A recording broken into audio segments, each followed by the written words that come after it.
Bonsoir à tous et merci de nous suivre sur RTI 1. Dans 4 jours, les Ivoiriens seront appelés à élire celui qui devra conduire aux destinées du pays pour les 5 prochaines années. Au nombre des personnalités retenues par le Conseil constitutionnel, le candidat du RHDP, M.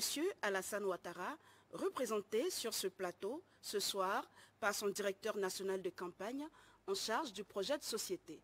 Face aux électeurs reçoit ce soir pour 90 minutes, M. Patrick Achi, il présentera et défendra le programme de son candidat baptisé Une Côte d'Ivoire solidaire. Avec lui, nous évoquerons également le bilan de la gouvernance qui s'achève puisque son candidat est le président sortant. M. Patrick Achi, bonsoir.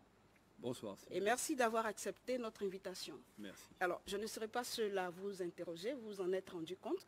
Avec moi sur ce plateau, 2 confrères, Jérôme Kouakou de Radio Côte d'Ivoire, également Michel Kofi, journaliste à Fraternité Matin. Bonsoir, chers confrères. Bonsoir, Sylvie. Cette émission est également en direct sur Radio Côte d'Ivoire et sur les supports digitaux de la RTI, RTI officiel et RTI Info.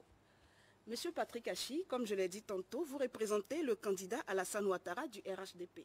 Dites-nous, en 5 minutes, pourquoi votre candidat sollicite des Ivoiriens un nouveau bail? Vous avez la parole. Je vous remercie. Ivoirien, Ivoirienne, je suis honoré de représenter le candidat Alassane Ouattara pour la présentation de son projet de société 2021-2025. Je suis également honoré de parler avec vous aujourd'hui de la Côte d'Ivoire. Cette Côte d'Ivoire qui avance, cette Côte d'Ivoire qui a fait des progrès énormes au cours des 10 dernières années. Je suis également heureux de vous parler du projet de société, en particulier sur un certain nombre de ces aspects extrêmement importants qui comportent tout ce que nous avons fait au cours des 10 dernières années. Notamment, nous avons été très bas, nous avons presque approché l'abîme, mais nous nous sommes relevés et nous sommes debout. Nous avons obtenu la paix. Nous avons reconstruit, réhabilité les infrastructures, notamment les routes, l'éducation, la santé, et nous avons pu également augmenter nos richesses, puisqu'aujourd'hui, nous avons, et nous pouvons le dire, multiplié notre revenu, notre richesse par tête d'habitant par 2 pour devenir celui qui est le premier de la CEDEAO. C'est une performance exceptionnelle que personne n'aurait imaginée il y a à peine 10 ans. C'est vrai, nous avons réalisé toutes ces performances, nous avons fait beaucoup ensemble, mais il y a encore de nombreux défis à relever. L'un de ces défis, c'est le défi démographique, la population. Nous sommes 25 millions et dans 10 ans, nous serons 35 millions, parmi lesquels la population active représentera 19 millions. Il va falloir pour ces 19 millions être capable de laisser dans l'institut économique, leur trouver un emploi, leur définir un cadre de vie et construire les infrastructures nécessaires. Pour cela, le projet de société que nous vous présentons exige que nous puissions construire une Côte d'Ivoire plus stable, plus prospère et que nous puissions être plus solidaires. Cela, nous le ferons à travers 5 priorités. La première priorité sera naturellement de consolider la paix et la sécurité à l'intérieur de notre pays comme aux frontières. La deuxième priorité sera de tout mettre en œuvre pour transformer en profondeur notre économie afin d'accroître les richesses et de créer plus d'emplois. La troisième priorité, ce sera les régions. Il faudra amplifier le développement des régions afin de permettre aux Ivoiriens, où qu'ils soient, d'accéder aux mêmes opportunités. Et le quatrième pilier, ce sera celui de la transformation en profondeur de l'administration et de la gouvernance de notre pays, afin de pouvoir relever effectivement les défis de la création de la richesse. Enfin, le dernier pilier, c'est celui de mettre l'Ivoirien, l'homme, au cœur du développement. L'Ivoirien qui doit être au début et à la fin de toute action que nous menons et que nous mettrons en œuvre au cours de ces 5 prochaines années. Pour cela, il faudra également continuer de faire ces efforts-là, aller 2 fois plus vite, aller 2 fois plus haut, aller 2 fois plus loin, pour atteindre cet objectif ambitieux de multiplier encore par 2 notre richesse par tête d'habitant afin de faire de notre pays un pays à revenus intermédiaires pour lequel la majorité de la population peut être considérée comme celui d'une classe moyenne. Voilà, madame, en quelques mots, l'introduction, ce que nous voulons et ce que nous avons l'intention de faire, votre candidat, au cours des 5 prochaines années. Merci, monsieur le représentant du candidat Alassane Ouattara, candidat du RHDP. Alors, une question que tous les téléspectateurs se posent en ce moment précis. On attendait votre candidat sur ce plateau, le candidat du RHDP, donc Alassane Ouattara, comme en 2010 et en 2015, où il s'est prêté à cet exercice démocratique de venir face aux électeurs. Et cette année, il décide de se faire représenter par vous. Pourquoi? Notre candidat, je crois, à chaque fois qu'il indique comment il est parvenu à ces résultats exceptionnels, dit je suis arrivé à ces résultats parce que nous avons travaillé ensemble avec 25 millions d'Ivoiriens. Mais il dit également j'y suis parvenu parce que j'ai travaillé avec une équipe autour de moi depuis plusieurs années, une équipe à laquelle je fais confiance, une équipe que j'ai pris le temps de former. Et il se trouve que dans la direction de campagne que nous avons aujourd'hui pour le président, dans cette équipe, je suis le directeur de campagne en charge du projet de société. Il lui a semblé donc opportun pour montrer, je dirais faire la preuve de ce qu'il dit, qu'il a bien à côté de lui un de ses collaborateurs qui a travaillé avec lui, qui est en charge d'un dossier et donc qui est capable de venir le présenter en son nom à la télé. D'autant que la AK permet effectivement cela. D'accord. Alors, dans votre propos introductif, vous avez résumé le projet de société 2021-2025. Et le premier pilier de ce projet, c'est la consolidation de la sécurité, de la paix et de la cohésion sociale. La paix sociale, monsieur le représentant du candidat, est à nouveau troublée 10 années après la crise post-électorale de 2010. Un commentaire là-dessus? Oui, moi, pour ce qui me concerne, je ne vois pas que cette paix soit vraiment troublée. Je pense que dès que le président a eu donc accédé au pouvoir en 2011, le premier souci qu'il a eu, c'était bien sûr la paix, la cohésion sociale et la réconciliation.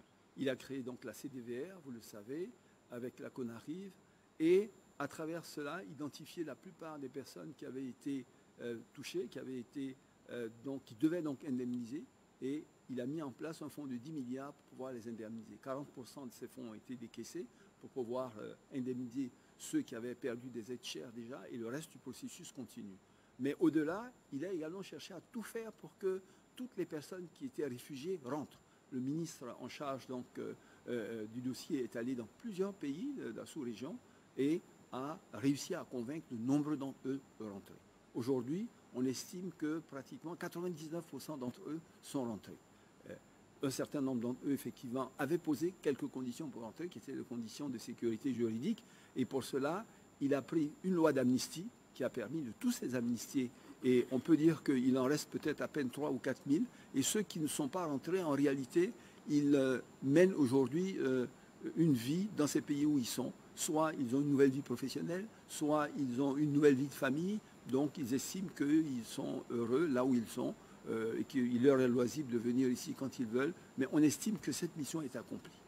Au-delà de cela, on a effectivement eu quelque chose de très important qui est peut-être passé inaperçu, c'est qu'au bout de 6 ans, après la crise, l'ONUCI est rentrée.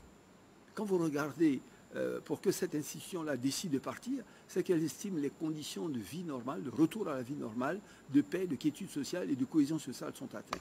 Je vais vous dire par exemple qu'aujourd'hui au Liban, 42 ans après, ils y sont toujours. Au Libéria, 17 ans après, ils y sont toujours. En RDC, 10 ans après, ils y sont toujours. Donc c'est déjà un critère pour dire qu'au-delà même de nos émotions ou de notre jugement, un acteur extérieur estime que la situation est revenue à une paix, à une réconciliation qui permettent aux Ivoiriens de vivre, d'avoir un retour à la normale. Mais en plus de cela, je continue, vous avez certainement remarqué que la Côte d'Ivoire a à nouveau été élue comme membre non permanent du Conseil de sécurité. C'est-à-dire qu'elle a tellement bien réussi sa sortie de crise que les pays du monde ont accepté qu'elle vienne pendant 2 ans partager avec donc, ces pays-là son expérience de sortie de crise. Donc quand vous regardez, je dirais, tout cela, vous conviendrez avec moi qu'on n'est plus au stade véritablement d'une société dont on peut dire qu'il n'y a pas de paix sociale, qu'il n'y a pas de réconciliation, qu'il y a des problèmes. Non, je pense que... Alors, comment vous expliquez alors les troubles qu'on connaît dans ce pays depuis un moment? Les troubles qu'on connaît dans ce pays depuis un moment et qui sont localisés sont le fait de politiciens qui manipulent ici et là quelques jeunes qu'ils jettent à la rue pour défendre des intérêts personnels politiques. Mais je ne pense pas que ce soit des phénomènes qui touchent la majorité de la population et qui créent des tensions sociales dans des proportions que vous dites. Je pense que la paix sociale au sens du pays n'est pas troublée. Ce n'est pas le sentiment que j'ai. Or, avant même l'élection proprement dite, cette paix sociale est troublée. L'appel à la désobéissance civile de l'opposition est maintenu. Pensez-vous que toutes les conditions sont réunies pour une élection apaisée le 31 octobre? Écoutez, en général, à l'approche des élections, il y a ici et là quelques petites tensions, mais sur ce dossier particulier d'appel à la désobéissance civile par l'opposition, j'avoue que je suis particulièrement déçu, honnêtement, parce que tout au long de ce processus, depuis le vote de la Constitution, depuis l'approbation du Code électoral, ainsi que la mise en place de tout le dispositif, après la validation des candidatures, donc candidats de l'opposition, naturellement, il restait à aller à des élections dont la date était fixée le 31, puisque cette date, elle est constitutionnelle. Donc, on ne s'attendait pas à voir, je dirais, de remous ou quoi que ce soit. Ce qu'il nous semble, c'est que malgré tous les efforts de négociation qu'on fait, on a l'impression de voir cette opposition avancer et reculer, comme si finalement, elle n'avait jamais envisagé d'aller à ces élections-là. Comme si, quelque part, elle attendait qu'un événement survienne pour que ces élections ne se réalisent pas dans les conditions où elles devraient se réaliser, ou que des événements surviennent pour conduire au report de ces élections-là. Ce qui n'est pas possible, puisque ça ouvre, je dirais, au niveau juridique, une voie incertaine que nous avons déjà connue par le passé, avec des arrangements politiques plutôt que le suivi, je dirais, d'une démocratie. Et je vous assure que pour moi-même avoir vécu ces moments-là, où il a fallu faire arrangement sur arrangement, où pendant 10 ans, le pays reste pratiquement stable, sans investissement, à ne rien faire, c'est la pire des choses qui puissent arriver à un pays. Et quand on a connu ce qu'on a connu ensemble au cours des 10 dernières, au cours de cette période de crise-là, je peux vous dire que la dernière des choses à laquelle on pense, c'est à nouveau de rentrer dans cela. Donc nous, personnellement, nous sommes perturbés. On ne comprend pas quels sont les fondements de cette décision-là pour les candidats qui ont été identifiés, pour les candidats qui ont candidaté et qui ont été désignés et qui devraient y aller aujourd'hui, de faire des discussions qui n'ont pas lieu d'être. Donc, d'ailleurs, moi, personnellement, quand je regarde cela, pour les partis qui ont été des partis oufouettistes, qui prônent par essence la paix, le dialogue, appeler à la désobéissance civile, je ne comprends pas ça du tout.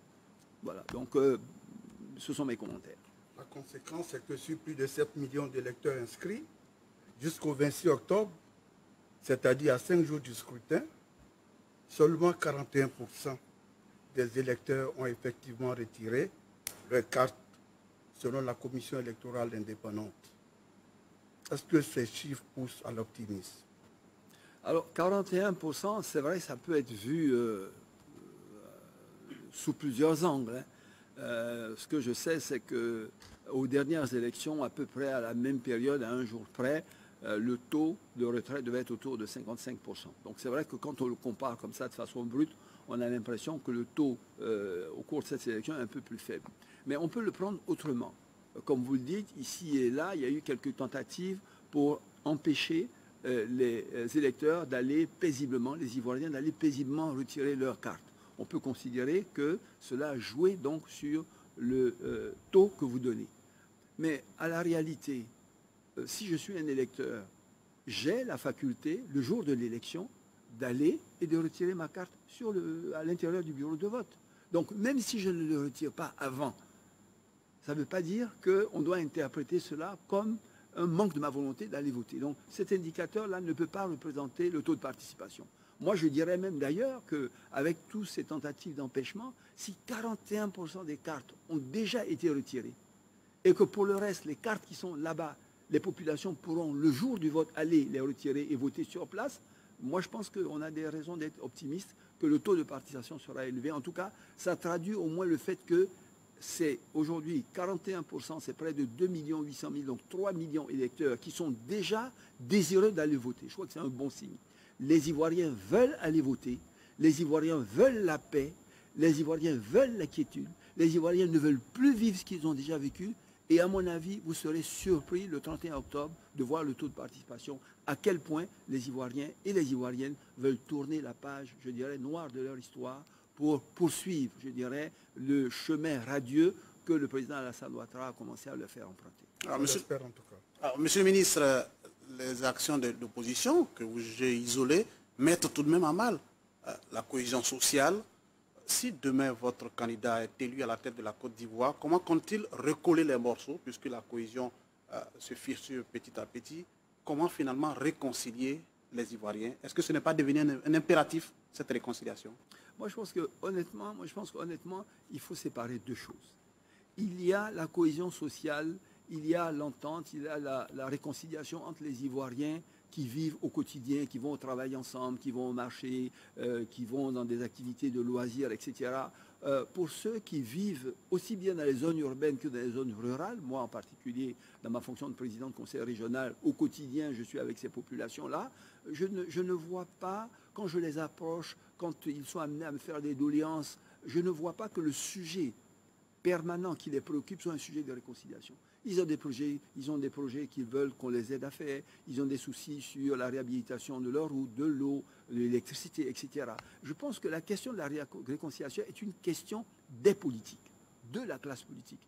Et je suis d'accord avec vous, à partir du moment où cette classe politique a des problèmes et n'est pas réconciliée, on a le sentiment qu'elle impacte la population sous une forme ou une autre. Pas toute la population, pas au quotidien, mais à certains moments comme ceux-là où ils cherchent à, je dirais, faire accroître la tension. Donc, bien sûr, après ces élections, je dirais, le président est toujours ouvert à des discussions, à des débats entre les autres membres de l'opposition pour que la Côte d'Ivoire continue d'être en paix. D'ailleurs, je voudrais vous informer qu'il n'a jamais arrêté de dialoguer.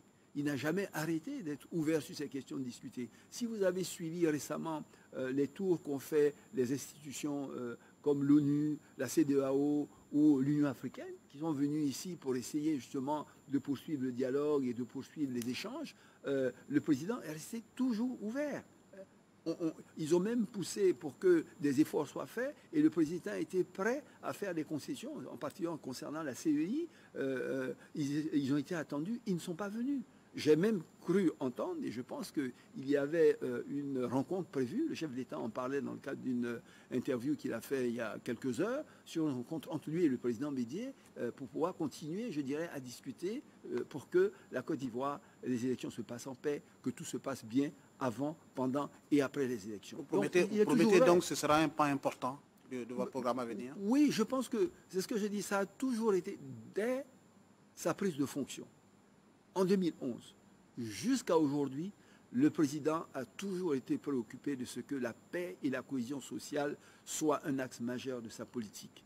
Parce qu'il est bien conscient que ce sont des critères fondamentaux, je dirais, de développement. Si vous n'avez pas un pays en paix, stable, où les personnes vivent dans la quiétude, vous n'attirez pas les investisseurs privés. Or, l'accroissement de la richesse, la réduction de la pauvreté que nous recherchons, ce n'est pas l'État seul qui va le faire.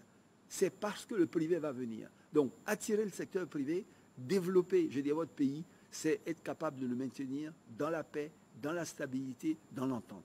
Non seulement à l'intérieur, mais également pour tous ceux qui, je dirais, n'y sont pas, mais viennent y vivre. Donc, oui, je pense que ce dialogue se poursuivra. Il est ouvert à des échanges à tous les niveaux pour que tout soit fait pour que la Côte d'Ivoire reste en paix, que les populations vivent en paix et que cet énorme travail qui a été fait, collectif, comme je l'ai dit, avec lui, avec nous, avec tous les Ivoiriens, pour réussir à partir de si loin, pour arriver si haut, ne s'arrête pas.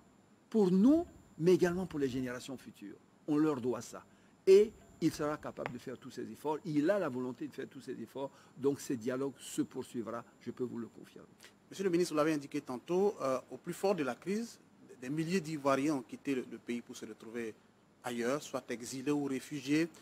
Les chiffres officiels disent que 97% de ces Ivoiriens sont rentrés. Il reste encore 3%, ce qui correspond à peu près à 20 000 Ivoiriens qui sont en dehors du pays. Ce n'est pas leur place là-bas. Si demain, le candidat Alassane Ouattara, à nouveau à la tête du pays, comment faire revenir ceux-là? Comment les convaincre de retourner au pays? Ben en fait, moi, je devrais même vous demander également, vous poser également la question, parce que qu'est-ce qui peut empêcher un Ivoirien réfugié à l'extérieur de rentrer chez lui alors qu'il n'a absolument rien à craindre à particulier de la justice? Parce que, comme je vous l'ai dit, quand le ministre elle-même se déplaçait de pays voisins en pays voisins pour aller les rassurer, pour aller leur parler, l'un des sujets sur lesquels il revenait le plus souvent, c'était la peur que des poursuites judiciaires puissent être, je dirais, entreprises à leur encontre. Et donc, l'élément clé, ce qu'ils demandaient, c'était cette loi d'amnistie. Ils sont amnistiés. Donc, qu'est-ce qui peut vous empêcher de rentrer chez vous quand vous n'avez rien à craindre? Pour moi, et je vous le redis, d'abord le chiffre de 21 000, comme je vous l'ai dit, on n'est pas tout à fait d'accord, parce que là, vous prenez les décomptes du HCR. Le HCR, lorsque vous êtes allé comme réfugié et que vous êtes marié et que vous avez eu des enfants, une femme, 4 enfants, donc vous êtes 6, ils considèrent que vous êtes 6 réfugiés, parce que c'est une famille de réfugiés, alors qu'en fait, c'est un réfugié. Mais le vrai décompte, comme je dis, il est autour de 3 000 à 4 000. Les 21 000, c'est quand vous ajoutez les familles qu'ils ont fait, etc. La deuxième chose, mais certains, pendant ce temps, ont trouvé des activités, ont trouvé une affaire, vivent là-bas, ont recréé une famille, sont bien. Mais on ne va quand même pas, pour tout simplement chercher à avoir des bons chiffres et que vous soyez satisfait que 100% sont revenus, leur dire arrêtez votre travail, laissez votre famille, venez ici pour qu'on soit content. Moi, je vous dis que tous ceux qui pouvaient et avaient envie de venir sont venus. Ceux qui sont là-bas, ce sont des Ivoiriens qui sont immigrés, qui sont bien là où ils sont, qui reviennent de temps en temps voir leur famille, comme il en existe par le monde. Mais le problème de l'empêchement de venir parce que des contraintes ici ne leur permettraient pas de le faire, ce contexte-là n'est plus aujourd'hui. On est vraiment dans une Côte d'Ivoire où pour ça, on a tourné la page. On pourra continuer de les convaincre. On pourra continuer de les convaincre. On continuera toujours de les convaincre si il y en a qui demandent à être convaincus. D'ailleurs, si vous en connaissez, moi-même, je suis prêt à aller et à les convaincre. Si vraiment ça pose un problème d'être rassuré, honnêtement. Là, je répète encore une fois, le souci du président de la République, qui a pour ambition de faire de ce pays un grand pays dans le continent, c'est de faire en sorte qu'on accélère la production de la richesse et la création d'emplois.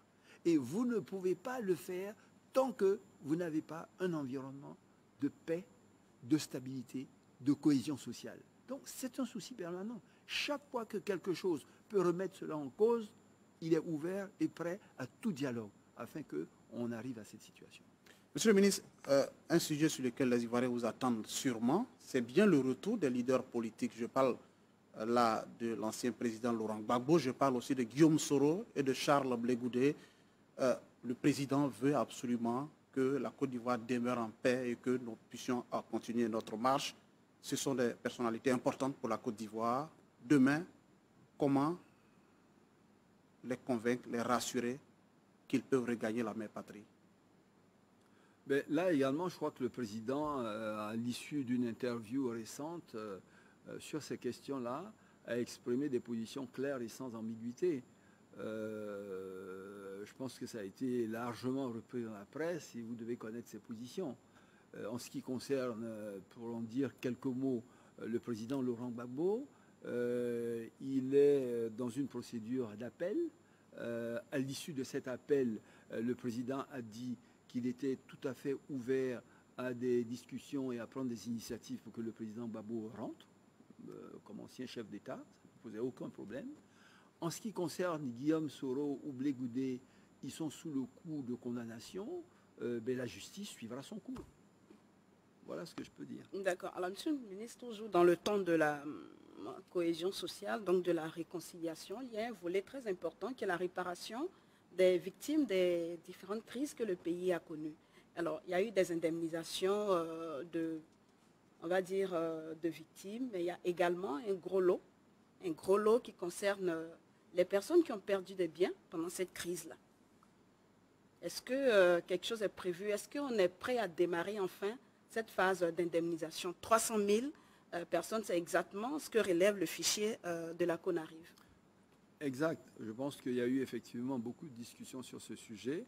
Comme je vous l'ai dit, 10 milliards ont été les premiers fonds qui ont été débloqués. Sur ces 10 milliards, on a privilégié bien sûr ceux qui ont perdu des aides chères, ceux qui ont été blessés, ceux qui ont souffert sous toutes ces formes dans leur chair. Et donc le processus qui doit permettre d'indemniser les personnes qui ont perdu des biens sur la base de cette liste continue. Et je pense que normalement, à partir de 2021, la deuxième phase, celle qui consiste donc à indemniser ces personnes-là, va démarrer et se poursuivre normalement. Je crois que ce recensement avait bien pour objet cela, arriver à les indemniser. On a pris simplement la priorité, on a donné simplement la priorité à ceux qui avaient souffert, je dirais, dans leur chair ou avaient souffert vraiment de la perte de chair. Mais le processus continuera, je peux vous le garantir. D'accord. Bon point pour la Côte d'Ivoire et mauvais point aussi pour la Côte d'Ivoire. Bon point, depuis le 14 octobre, la Côte d'Ivoire siège de nouveau au sein du Conseil des droits de l'homme de l'ONU. Mauvais point, paradoxalement, des organisations telles que Amnesty International dénoncent des cas de violation des droits de l'homme, notamment des arrestations arbitraires, des prisonniers sans jugement. Quel commentaire vous inspire ces contradictions? Mais en fait, nous ne partageons pas du tout le point de vue de ces ONG. De dire que, je dirais, il n'y a pas de respect des droits de l'homme dans le pays. D'ailleurs, nous le leur avons officiellement notifié, oralement, verbalement, en les rencontrant par écrit. Et d'ailleurs, on trouve à la question que vous posez la réponse dans le développement que vous avez fait. Ça fait la 3e année consécutive que la Côte d'Ivoire, effectivement, siège au Conseil des droits de l'homme des Nations Unies. Et nous avons été élus, vous le savez, par 182 voix sur 190. Donc, quand 182 pays dans le monde estiment que vous n'avez pas de problème, je veux dire, d'atteinte aux droits humains, bien, les ONG, elles sont locales, elles ont leur avis, elles peuvent dire ce qu'elles veulent. On est dans un pays de liberté, mais convenez avec moi que si elles avaient raison et que ce qu'elles disaient était vrai, ce n'est pas 180 pays dont pour la plupart les ambassadeurs sont ici, qui sont extrêmement bien renseignés. Ces pays n'auraient pas voté, on n'a pas eu le score qu'on a obtenu. Donc je crois qu'il y a des convictions qui se font, mais honnêtement, sur cette question-là, on est serein. D'accord. Alors, on va parler à présent de sécurité et de défense. C'est un élément qui occupe une bonne place également dans votre projet de société. En termes de sécurité intérieure, est-ce qu'on peut faire un bilan de vos actions et puis également les perspectives pour améliorer la sécurité de vos concitoyens? Alors, en ce qui concerne la sécurité, vous touchez là un point où, honnêtement, mon sentiment, c'est que c'est certainement l'un des domaines où on a le mieux réussi. Vous savez, je pense que vous étiez là quand on sortait en 2011, au moment où son Excellence le Président de la République, Alassane Ouattara, était en train de prêter serment, des corps jonchaient encore le sol à Abidjan. Il y avait encore des tirs dans certains quartiers. Il y avait encore des mercenaires ici et là, une armée, des paramilitaires. On était dans un environnement extrêmement délictueux en matière de sécurité. Vous ne pouviez pas quitter un endroit à Abidjan, un quartier, pour aller dans un autre quartier sans avoir la peur au ventre de vous dire qui vous allez rencontrer, qui allait vous arrêter. Vous étiez dans une situation où vous pouviez être pris à partie, violenté, mais en toute impunité, sans savoir même à qui vous adresser. Il n'y avait plus de commissariat, il n'y avait plus rien. Le pays était branle-bas. On est parti d'une situation de chaos et j'ai le sentiment que souvent les gens l'oublient. Vous savez, quand vous retrouvez la sécurité, vous oubliez, je dirais, qu'il y a la sécurité. Vous avez l'impression que c'est normal. Voilà d'où on est parti. Aujourd'hui, honnêtement, à toute heure du jour et de la nuit, je vous mets au défi d'aller d'un quartier à un autre, toute seule, au volant de votre voiture. Monsieur le ministre, que dites-vous du phénomène des microbes? C'est qu'on appelle les enfants confiés avec la loi. Ce que je dis donc, c'est que véritablement, tous les calculs que nous faisons montrent que nous sommes passés d'un indice de sécurité de 4, donc celui vraiment d'un pays pratiquement en quasi-instabilité, à l'indice 1,2, qui est celui qu'on trouve dans tous les pays développés au monde. C'est-à-dire qu'aujourd'hui, en Côte d'Ivoire, on a un niveau de sécurité qu'on n'a jamais imaginé, nous, même à cette époque, qu'on pourrait attendre aujourd'hui. Et ces efforts ont été obtenus parce qu'on a su investir. En ville, on a près d'1 millier de caméras de vidéosurveillance. On a construit de nouveaux commissariats, on a construit de nouveaux postes de gendarmerie, on a équipé nos forces, on a formé les gens. Donc c'est tout ça qui est le résultat de cette quiétude dans laquelle vous vivez aujourd'hui et qui est extrêmement important parce que là également, c'est un indicateur d'attrait des investisseurs privés. Ils ne vont pas là où il n'y a pas la sécurité, là où ils se sentent en danger. Donc je crois, et d'ailleurs je voudrais au passage remercier Monsieur le Premier ministre actuel, qui était alors ministre de l'Intérieur et de la Sécurité, qui a fait un travail fantastique, qui n'a pas toujours été facile. Mais je pense que là, honnêtement, il faut, s'il y a un endroit où les Ivoiriens peuvent être fiers des résultats qu'ils ont obtenus, c'est vraiment celui de sécurité. C'est pour ça que je vous ai dit que je dirais l'ONUCI est parti, que nous avons été appelés, je dirais, au Conseil de sécurité et toutes ces choses-là. Donc, soyons heureux de cela. Oui, vous disiez? Le phénomène des microbes, vous connaissez? Oui, les enfants en conflit avec la loi? Oui, alors, le phénomène des microbes n'est pas un phénomène nouveau. Vous en parlez comme si c'est un phénomène nouveau. Non, c'est encore un héritage. C'est un phénomène existant tout de même. Non, c'est un phénomène existant, mais dans des proportions qui n'ont rien à voir avec ce qu'ils étaient lorsqu'on était en sortie de crise. Puisque tout ça, c'est un héritage, je dirais, de la crise. De jeunes qui ont été obligés, contraints par la crise, de ne pas pouvoir poursuivre leurs études, et c'est vraiment malheureux, qui n'ont pas pu avoir l'éducation qu'il fallait et qui se sont adonnés à des actes. Et donc, il a fallu effectivement assez rapidement prendre le taureau par les cornes. Dès le départ, on a mis en place des opérations spéciales pour pouvoir s'occuper effectivement de ces cas-là. Il y a pratiquement 52 000 enfants microbes qui ont été interpellés et 2200 parmi eux qui ont été incarcérés. On a détruit des sites, je dirais, de drogue, de fumoirs, etc. Aujourd'hui, le phénomène s'est réduit à quasiment rien. Ça ne veut pas dire qu'il a totalement disparu. Tant qu'on est dans un pays et que la situation, je dirais, du passif qu'il a fallu gérer en termes de jeunes délinquants, il faut le gérer petit à petit. C'est un phénomène qui va continuer, mais aujourd'hui, il n'a absolument rien à voir en termes de proportion avec ce qu'il a été il y a quelques années. Alors, qu'est-ce qui... Allez-y. Monsieur le ministre, même le coronavirus ne nous tue plus. Mais ces microbes-là, ils tuent. De quel antibiotique avez-vous besoin pour éradiquer ces microbes? Non, c'est ce que je vous dis. C'est comme si vous me dites, il existe toujours des bandits, ou il existe toujours des braqueurs, ou il existe toujours des coupeurs de route. Mais tant que les êtres humains vivront dans un environnement, il existera toujours un certain nombre d'entre eux qui poseront des actes délictueux. Le rôle de l'État, c'est de faire en sorte que ces faits ne prennent pas des proportions au-delà de ce qui est acceptable et que chaque fois que cela se présente, ils aient les moyens de réagir. Donc ce que je vous dis, c'est que le phénomène de microbes est un phénomène dont nous avons hérité, qui avait des proportions, mais qui aujourd'hui a été réduit à sa plus simple expression. Nous avons mis des comités consultatifs, je dirais, dans chacune des communes où il y a des religieux, où il y a des maires, où il y a des éducateurs, pour pouvoir déjà prévenir. Donc nous avons fait de la prévention. Ensuite, nous avons fait de la répression. C'est ce que je vous ai dit. Vous avez vu un peu, pour interpeller un tel volume de jeunes, 52 000, vous voyez ce que ça représente. Il y a eu un travail énorme, des opérations spéciales. Et aujourd'hui, nous sommes dans la phase du suivi. D'accord? La prévention continue toujours. La grosse partie de la répression est terminée. Nous faisons du suivi. On a mis en place des équipes de policiers pédestres qui marchent à pied dans les quartiers. Aujourd'hui, on est en train d'accroître justement le ratio police par nombre d'habitants pour atteindre un nombre de 1 policier pour 400 personnes pour pouvoir encadrer encore plus les quartiers et réduire ces phénomènes-là. Monsieur le ministre, vous avez évoqué tantôt le phénomène des coupeurs de route. Oui. Parlons-en. Nous sommes en pleine campagne de cacao. Et déjà, les coupeurs de route sont de retour sur nos routes.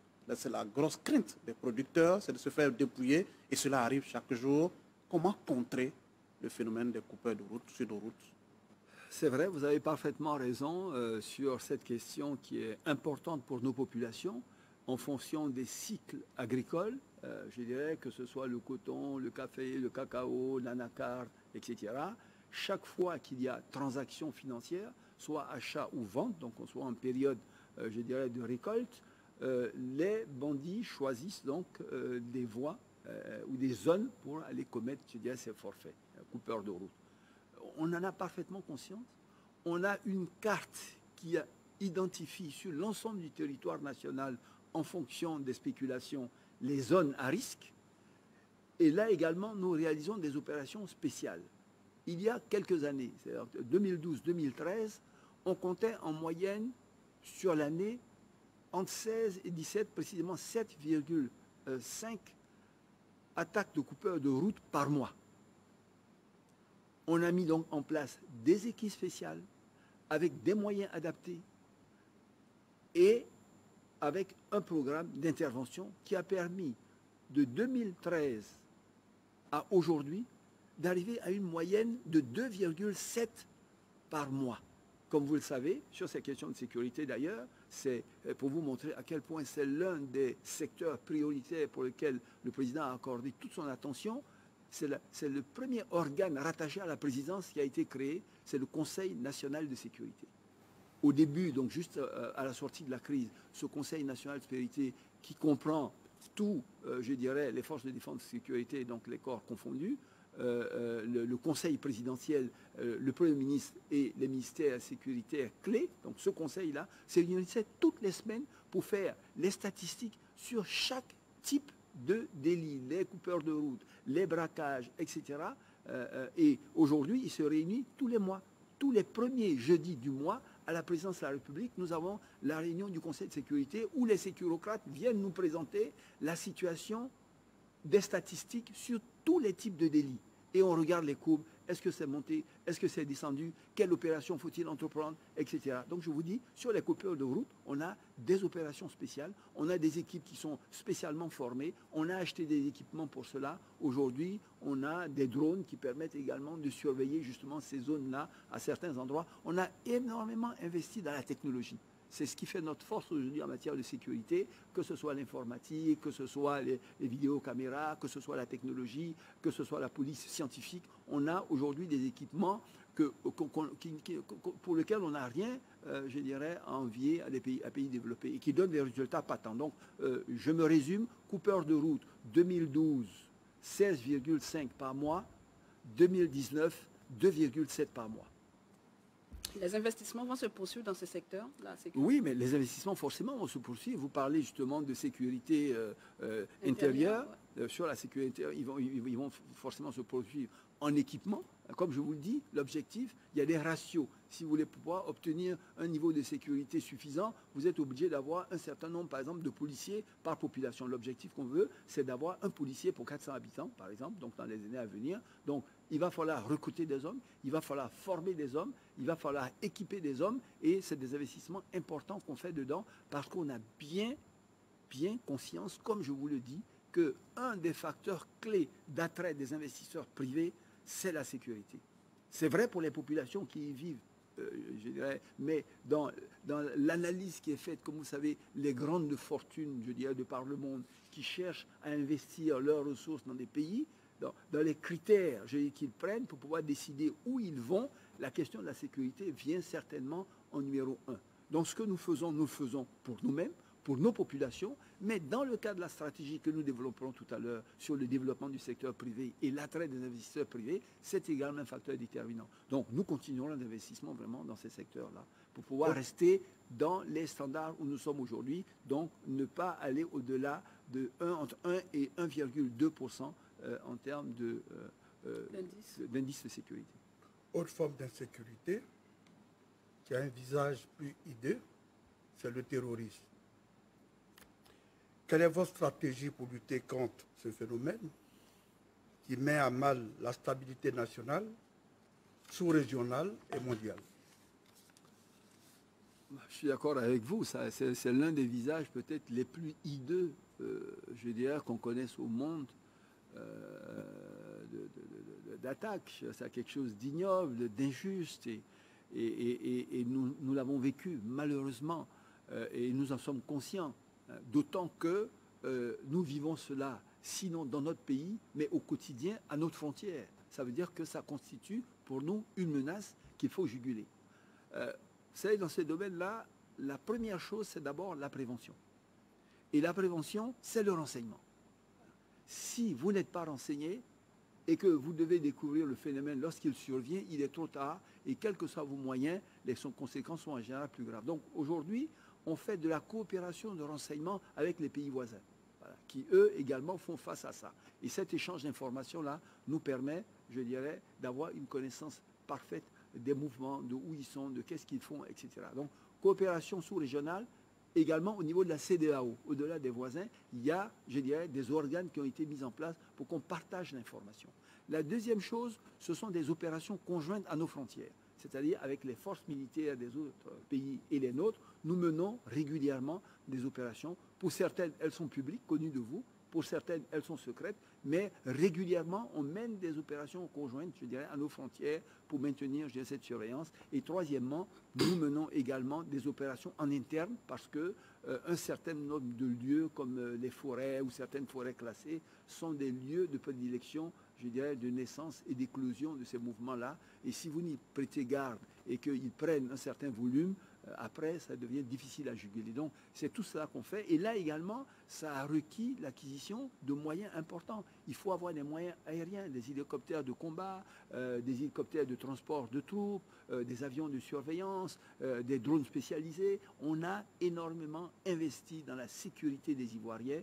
Et je pense qu'aujourd'hui, on estime que c'est un phénomène qu'on observe, qu'on regarde, mais pour lequel on n'a pas d'inquiétude majeure.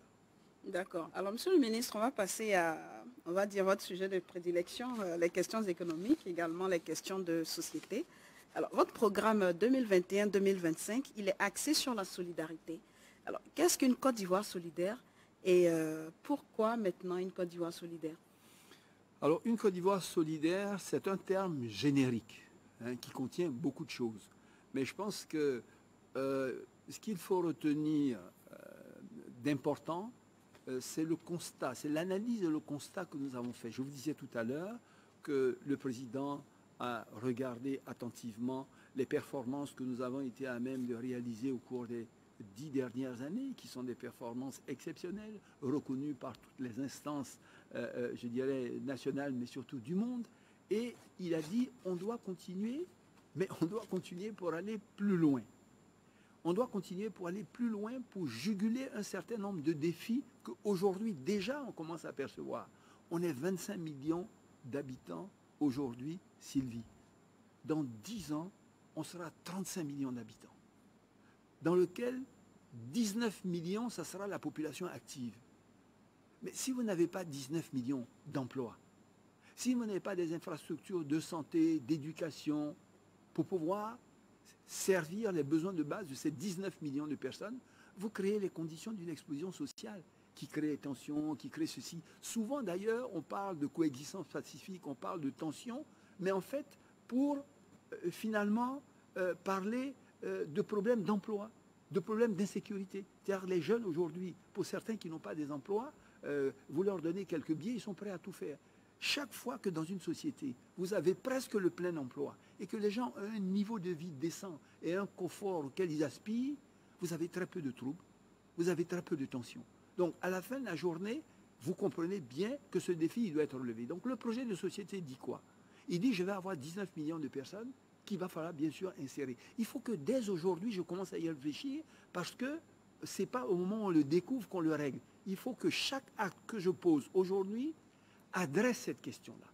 Et donc, on dit, il faut accroître la richesse. Il faut à tout prix accroître la richesse pour accroître également les emplois. Mais il faut accroître la richesse comment? Ce n'est pas l'État qui fabrique la richesse. Ce n'est pas l'administration qui fabrique la richesse. C'est le secteur privé, de par le monde. Et chaque État fait tout pour attirer au maximum les personnes du secteur privé pour créer de la richesse. Mais nous, on se rend compte de quoi sur notre expérience passée de toutes ces années-là? Je vous ai dit qu'on a touché le fond et qu'on a commencé à se relever. On s'est rendu compte que malgré toutes les incitations fiscales qu'on fait, malgré les conditions d'attraction assez importantes pour nous, le secteur privé ne croît pas aussi vite qu'on souhaiterait. Il n'y a pas suffisamment de grandes entreprises, il n'y a pas suffisamment de PME pour qu'on puisse créer suffisamment d'emplois et générer suffisamment de revenus pour que l'État utilise ces revenus pour pouvoir investir dans l'éducation, dans la santé, etc. Donc on fait quoi? On croise les bras, on attend que, après tout ça, un vienne, deux viennes, etc. Non. On parle de transformation, par exemple, du cacao, ou on parle de la noix de cajou. Mais cette transformation-là, si ceux qui doivent transformer ne viennent pas, on fait quoi?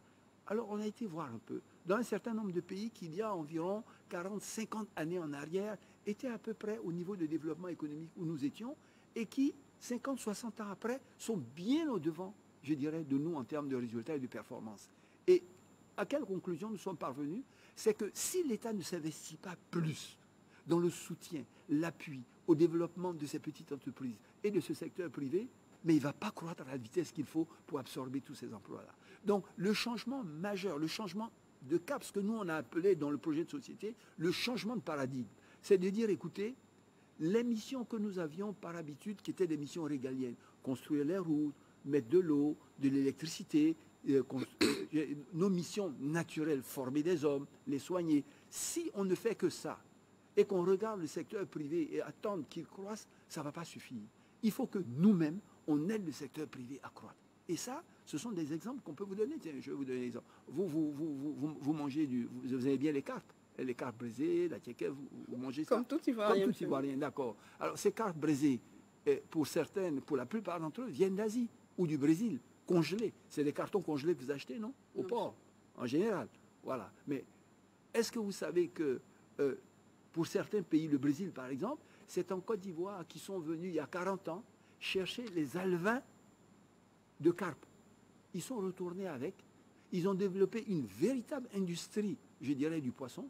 Ils sont aujourd'hui pratiquement les 3e exploitateurs mondiaux. Ils ont créé des centaines de milliers d'emplois. Nous, 40 ans après, on continue, malgré qu'on ait une qualité d'eau. On a des fleuves, on a des lagunes, on a tout ça. Mais on attend d'aller acheter du poisson qui a été fait à des dizaines de milliers de kilomètres et qui sont congelés pour venir.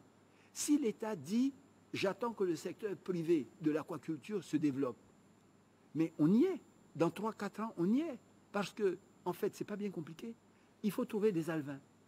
Il faut les donner à des gens qui sont des jeunes, qu'on peut former rapidement.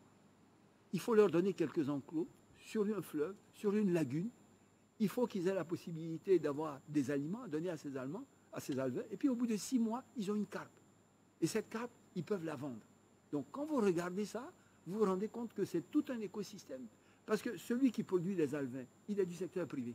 L'État peut l'aider à s'installer.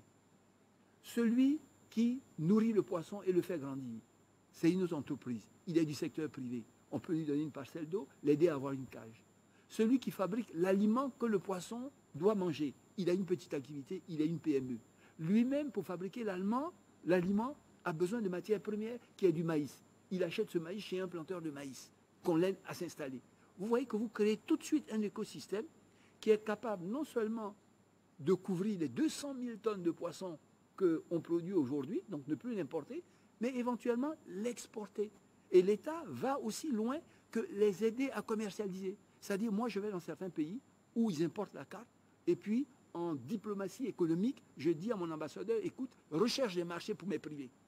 Aujourd'hui, le privé, il doit se lever tout seul pour aller chercher ces marchés. Mais quand on regarde l'évolution du monde, on se rend compte que finalement, les États eux-mêmes s'impliquent pour les besoins de leur balance commerciale à aider le secteur privé à se développer. Donc, pour me résumer, pour revenir sur véritablement l'Ivoirien solidaire, c'est de dire que tout ce qui doit être mis en œuvre pour permettre à l'Ivoirien de créer de la richesse, où qu'il soit, pour être entrepreneur ou pour employer d'autres Ivoiriens, et pour générer des revenus qui permettent à l'État de construire les infrastructures, c'est ça qui va permettre à la Côte d'Ivoire de se développer pour pouvoir avoir le plein emploi. Et pour ceux qu'on n'aura pas réussi à insérer dans la vie économique et sociale, qui seront pour certains des handicapés, parce qu'il y a des handicapés de toute nature, que ces ressources puissent également permettre de financer ces handicapés dans diverses activités pour qu'ils puissent aspirer également à un bien-être et à une vie normale. Donc une Côte d'Ivoire solidaire, c'est une Côte d'Ivoire qui est l'administration, qui ne regarde pas le secteur privé en chaîne de faïence comme si c'était un acteur vers lequel on devait uniquement prélever des taxes. C'est un secteur privé qui ne regarde pas l'État comme étant un prédateur qui cherche à lui prendre des taxes et dont il se cache, mais dans un pays où les gens se rendent compte qu'ils ont un destin commun, que l'activité qu'ils mènent les uns les autres sont liées et que c'est au travers de cette synergie où l'administration se met au service du secteur privé, créateur de richesses, qu'on construit une nation solidaire où tous nous arrivons à mener une vie décente qui nous amène à ce que je disais, doubler notre revenu moyen par habitant et faire de notre pays un pays à revenu intermédiaire, un pays émergent, voire un pays développé. C'est un rêve, mais c'est un rêve qui peut devenir une réalité. En tout cas, nous y croyons. Oui, alors une Côte d'Ivoire solidaire, on peut se dire encore une promesse comme celle de l'émergence que vous avez évoquée. Vous l'avez promis il y a quelques années à l'horizon 2020, et là nous sommes en octobre 2020. Oui. Sur le représentant du candidat, est-ce que la Côte d'Ivoire est devenue émergente? Bien sûr, la Côte d'Ivoire est émergente. D'accord. L'émergence... et c'est quoi les signaux de... D'abord, voilà, on se trouve... Un pays émergent, c'est un pays qui se trouve entre les pays les moins avancés et les pays développés. Toute cette frange-là, ce sont des pays émergents. Voilà. On dit pré-émergent, émergent, etc. Vous êtes dans l'émergence. Donc nous, on a passé le cap avec justement l'accroissement de notre richesse moyenne par habitant, qui est, comme je dis, le plus important de la CEDEAO aujourd'hui. On a quitté le cercle des pays les moins avancés pour arriver dans la frange des pays émergents. D'ailleurs, nous sommes les seuls avec le Ghana et le Nigeria en Afrique de l'Ouest à y être parvenus. Donc oui, nous sommes dans l'émergence, mais ça ne suffit pas. On veut aller plus loin. On est plus ambitieux pour les Ivoiriens. Comme je vous dis, en 20 ans, Oufoué qui est venu trouver un pays où il y avait pratiquement une forêt, il n'y avait absolument rien.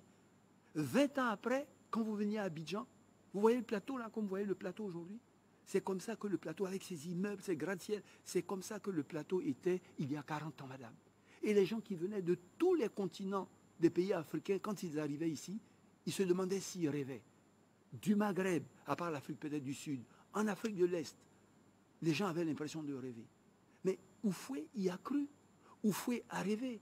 Oufoué a rendu ça possible en 20 ans. Yamoussoukro, Abidjan, les autoroutes, les routes. Au moment où nous avions, nous, ici, 140 km d'autoroute d'Abidjan à Sengrobo, mais combien de pays en Afrique n'avaient même pas 10 km d'autoroute? Le problème, c'est qu'après Oufoué, pendant 30 ans durant, on n'a fait que chuter. Pour arriver en 2010 à avoir un niveau de richesse moyen par habitant qui était celui de 1960.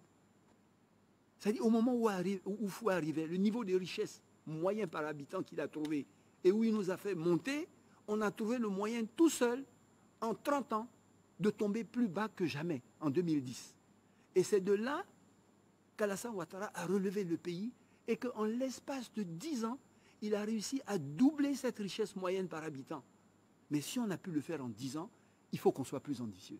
Et qu'on pense également que dans les 10 prochaines années, il faut doubler cette richesse moyenne par habitant. Et pour cela, il faut s'investir dans le secteur privé. Pas se substituer au secteur privé pour devenir nous-mêmes des acteurs du secteur privé, mais faire en sorte que les paysans qui n'ont pas pour vocation de rester paysans, on les voit, on les appelle paysans, mais un paysan, aujourd'hui d'ailleurs c'est un des problèmes clés en termes de l'entrepreneuriat, la modernisation de l'agricole, c'est un de nos secteurs clés, je dirais, dans ce nouveau projet de société. Aujourd'hui, quand on est un géant agricole, mais on a quand même des faiblesses. Quand vous regardez, que ce soit l'agriculture d'exportation, que ce soit les produits vivriers, que ce soit les fruits et légumes, mais quand vous regardez les techniques culturelles, aujourd'hui les gens font les champs d'igname avec la daba comme il y a 50 ans. Ils font les champs de manioc plantés comme ça, avec la machène comme il y a 50 ans. Ils n'utilisent pas d'eau, alors qu'aujourd'hui, personne n'imagine une agriculture moderne sans eau, sans irrigation. Ils n'utilisent pas d'engrais. Les sols s'appauvrissent, alors qu'aujourd'hui, aucune agriculture moderne n'utilise pas d'engrais. Ils n'utilisent pas de mécanisation.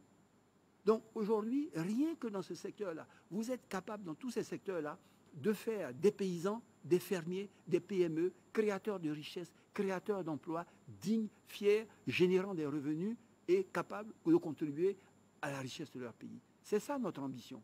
Mais si vous continuez également, je prends l'exemple par exemple, bon, vous prenez les gens qui ont, souvent il faut que ça parle concrètement aux gens. Vous produisez des mangues à Sidematiali ou vous produisez de l'ananas à Bonoa. Mais aujourd'hui, vous vous rendez compte que non seulement on a des problèmes de rendement, mais quand ils le produisent souvent, parce qu'il y a des problèmes de logistique, etc., ils perdent 40 à 50% de leur production. Vous avez la possibilité aujourd'hui de faire la transformation locale dans les régions. Dès que vous le cueillez, de faire déjà, de les pré-presser. Voilà. Et ça, c'est une administration, c'est une activité semi-industrielle, que ce soit du jus brut d'ananas ou du jus brut de mangue. Donc vous ne perdez rien. Et après, vous pouvez le transférer dans un centre plus grand où on le raffine pour faire du jus. Donc vous pouvez améliorer le rendement de l'agriculteur et lui permettre de produire mieux, de produire plus, de gagner plus, mais vous pouvez également ajouter à ça un petit transformateur local qui est un petit industriel, qui est mécanisé. Et à côté, bien sûr, s'il a de l'engrais, il y a quelqu'un qui produit de l'engrais. S'il a la mécanisation, il y a une petite entreprise qui fait l'entretien de la mécanisation. Il y a quelqu'un qui fait l'entretien des canaux d'irrigation. Vous créez un écosystème comme ça à l'intérieur d'une région. Et ça, c'est des créations d'emplois. Ça, c'est de la richesse. Et ça, en 10 ans, ça vous double votre revenu moyen par habitant. Voilà un peu, j'ai été un peu long, mais je pense que c'était important qu'on comprenne le fond, je dirais, du changement structurel important. Alors, quand vous avez décidé de faire ça, votre administration, votre gouvernance, il faut qu'elle suive. Parce qu'il faut être au service du secteur privé. Il faut être à côté du secteur privé. Il faut accompagner le secteur privé parce qu'en fait, l'État ne paye pas l'État. C'est le secteur privé qui paye l'État. Quand on a conscience de ça, la main dans la main, je pense qu'on arrive à avancer très vite. C'est pour ça que l'État a dit, on a dit également accompagné pour dire, on va faire une transformation profonde de l'administration et de la gouvernance. Monsieur le ministre, malgré le taux de croissance moyen de 8% ces dernières années, le PNUD classe pourtant la Côte d'Ivoire parmi les pays faibles, avec de grandes inégalités. La Côte d'Ivoire même est classée à la 165e place, derrière des pays comme le Bénin, la Mauritanie, Madagascar. Dois-je dire, comme la Banque mondiale, que nous sommes au bord du paradis? Alors, je vais compléter la question, Monsieur le ministre. Avec de telles inégalités, comment on peut estimer que le pays est émergent? Alors, c'est ce que je suis en train de vous dire. L'élément de mesure, je dirais, des pays le moins avancés, du pays émergent, c'est déjà la richesse moyenne par tête d'habitant. Bien sûr, on dit moyenne. Si vous avez fait attention à mon projet de société, vous aurez remarqué que j'ai dit qu'une des priorités, la troisième, était la région. Parce que souvent, ces inégalités-là ont à voir avec les zones urbaines et les zones rurales, je dirais, où les chances d'accès à un certain nombre de biens, à un certain nombre de services ne sont pas les mêmes, je dirais. Donc, quand on focalise aujourd'hui la région comme devant être le centre, je dirais, du développement, ou quelle que soit, je dirais, la région où on se trouve, c'est-à-dire on développe au niveau de la région les infrastructures de base qui permettent aux entreprises de s'installer, aux personnes de trouver du travail et d'aspirer à un niveau de vie décent. En même temps, sur les chiffres que vous avez, parce que je les ai également, je pense que ces chiffres n'ont pas pris en compte les dernières évolutions de notre richesse moyenne par habitant, parce que pour calculer ce chiffre, pour arriver à ce chiffre, je dirais, qui est un agrégat d'éléments consolidés, un des éléments de l'agrégat, c'est la richesse moyenne par tête d'habitant.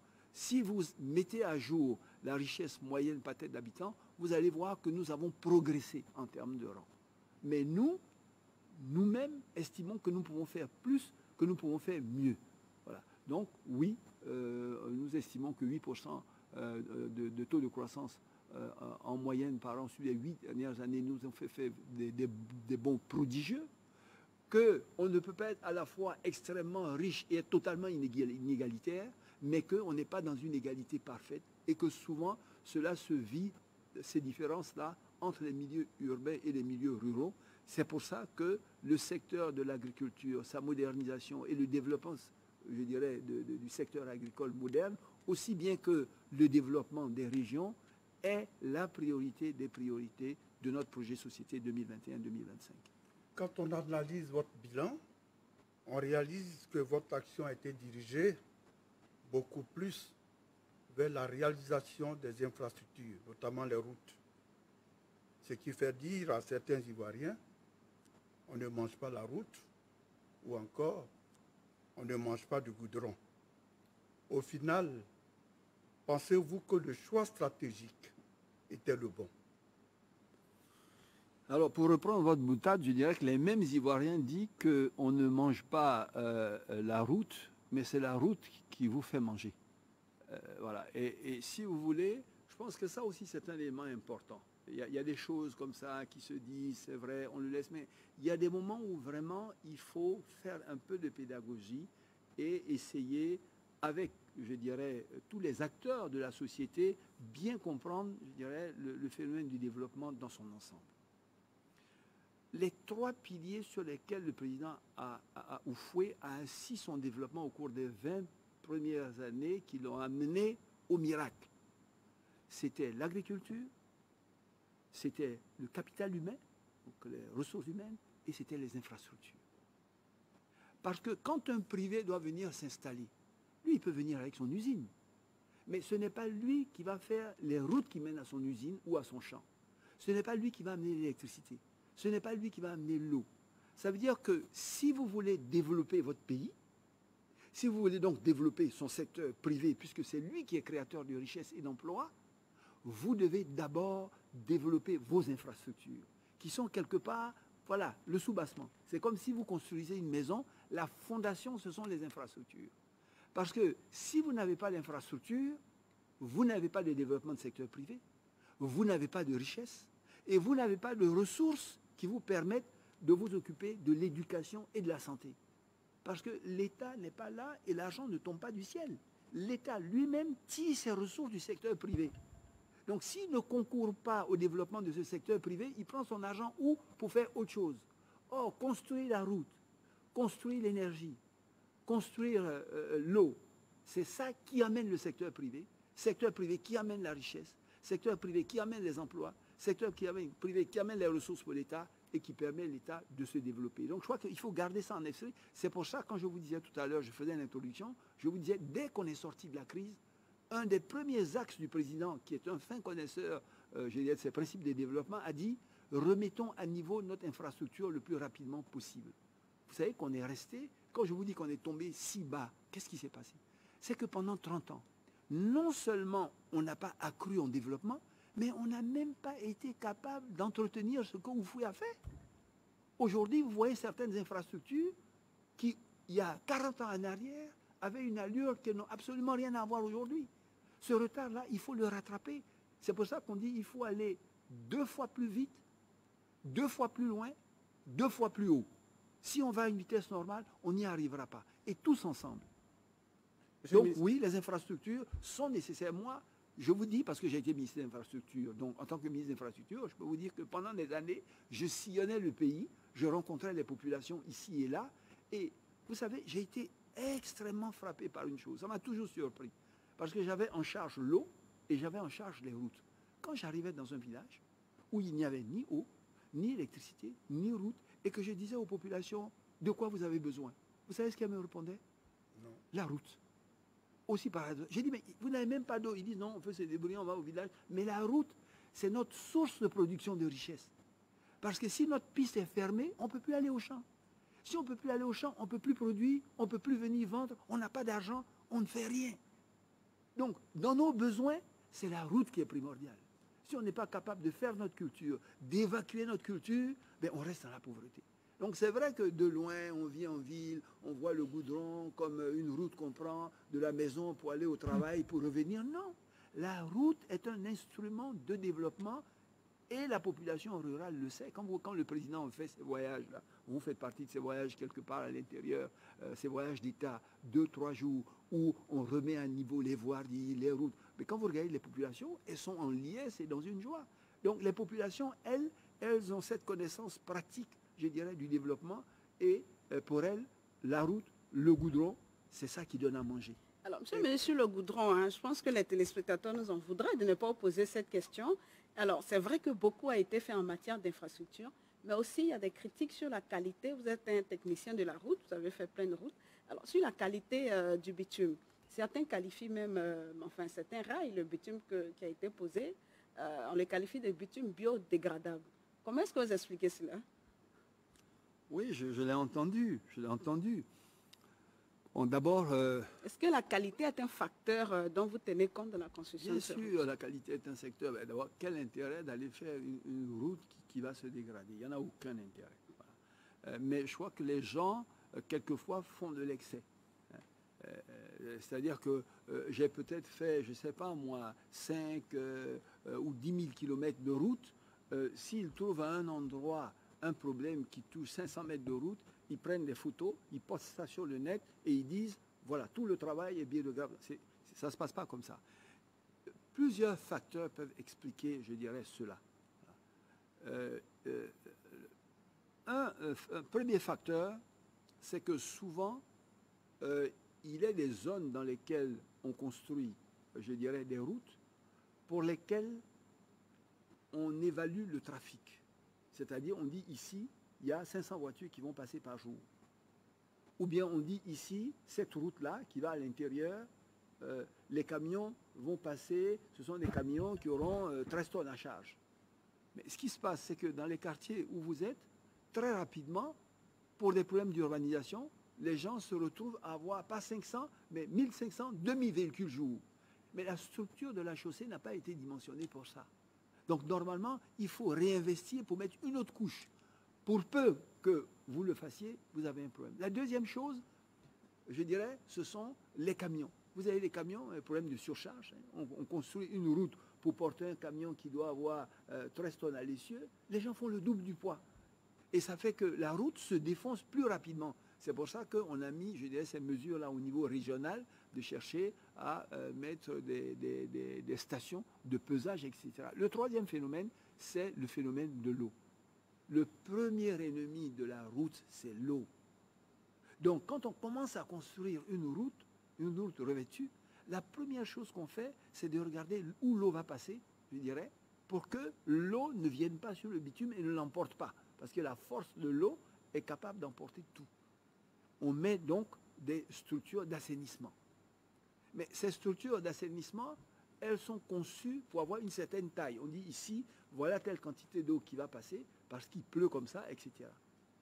Mais les phénomènes d'urbanisation, quelquefois sauvages, les gens, ils construisent, je dis là où il ne faut pas construire, il n'y a pas d'assainissement, etc., fait que l'eau ne passe pas là où il doit passer, pas dans les canalisations, et on arrive à des inondations, à ce que vous savez, et dès que de l'eau stationne sur une route bitumée 3 jours en permanence, le 4e jour, la première voiture qui vient, eh bien, elle emporte la route. Donc, il y a plusieurs facteurs qui expliquent cela. Aujourd'hui, je dirais, on a réglé un certain nombre de problèmes. Le gros problème, c'est le problème d'assainissement. Tant que vous n'avez pas un assainissement adéquat, c'est difficile d'avoir des routes qui tiennent la route. Donc, d'énormes travaux ont été faits de casser les maisons qui bouchaient les trous d'égout, d'améliorer les canalisations d'assainissement. L'eau s'écoule normalement, les routes sont protégées, donc on a de meilleurs résultats. Mais honnêtement, je vous le dis, ça touche à moins de 1% des cas. Mais ce 1%-là, certaines personnes mal intentionnées, par contre moi, mais je dirais d'une façon générale, le grossissent à un point tel que vous avez l'impression que c'est l'ensemble de votre réseau qui est dans cet état-là. Je vous rassure. Ça met à mal leur fluidité, leur possibilité. Oui, c'est vrai, mais non, les routes ne sont pas biodégradables, elles sont pas biodégradables, elles sont de très bonne qualité. Et la Côte d'Ivoire, d'ailleurs, depuis Oufoué, ça je vous le rappelle, depuis Oufoué, et vous parliez de route, le réseau le plus important revêtu, je dirais, déjà à la fin des années 80, c'était plus de 6000 km de routes revêtues.